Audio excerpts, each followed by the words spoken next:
అయితేనే మనకేం తెలుసు, ఒకరి బాధలు తెలుసుకొని ప్రార్థన చేసుకుంటామండి. ఈనాడు లేటెస్ట్ ఏమైపోయిందంటే, ట్రెండ్ ఏమైపోయిందంటే, ఏమన్నా చెప్తే మమ్మల్ని కించిగా చూస్తారేమో.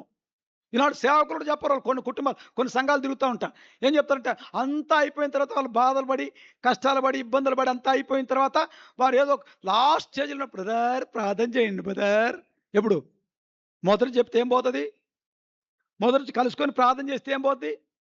ఈనాడు చాలామంది ఏం చేస్తారంటే, మరి అంతా లోపల లోపల సీక్రెట్. అందుకే లోకంలో ఒక లోకోక్తి ఉంది. వ్యాధి రట్టు సంసారము గుట్టని. సంసారాన్ని మాత్రం బజారు పాలు పడేస్తారు. వ్యాధి మాత్రం దాచిపెట్టుకొని, దాచిపెట్టుకొని తర్వాత మళ్ళీ ఈ లోకం వదిలిపెట్టిపోతారు. అదేంది సహవాసం అంటే? కాబట్టి సహవాసం అంటే గుర్తుపెట్టుకోవాలా, పరిశుద్ధుల సహవాసంలో మనం ఏం చేయాలంటే, ఒకరికొకరు కలిసొచ్చినప్పుడు పంచుకోవాలి.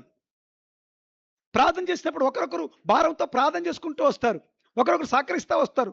మరి ప్రార్థన చేసి ఒకరొకరు పురికొల్పుకుంటూ వస్తారు. అందుకే సహవాసానికి రావాలనేది. ఇవి చెప్పరు.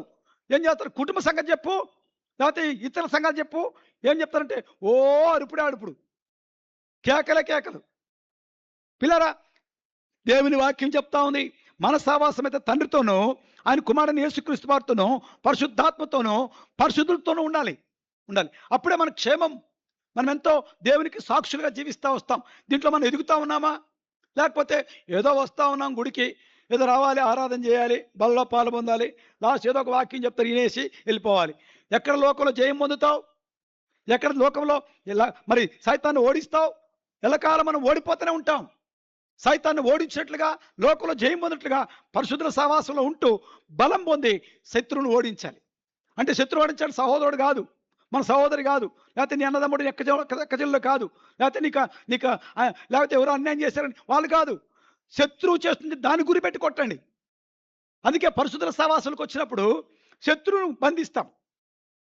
అందుకే పరిశుద్ధుల సహవాసాలు మనం ఉండటం వల్ల మన ప్రభు మహిమ కొరకై జీవించే వారికి ఉంటామని, ఆయన కొరకు సాక్షులుగా ఉంటామని దేవుని వాక్యం రాయబడి ఉంటా ఉంది. తర్వాత 5వదిగా చూస్తే రండి, మొదటి పేతురు రాసిన పత్రిక 5వ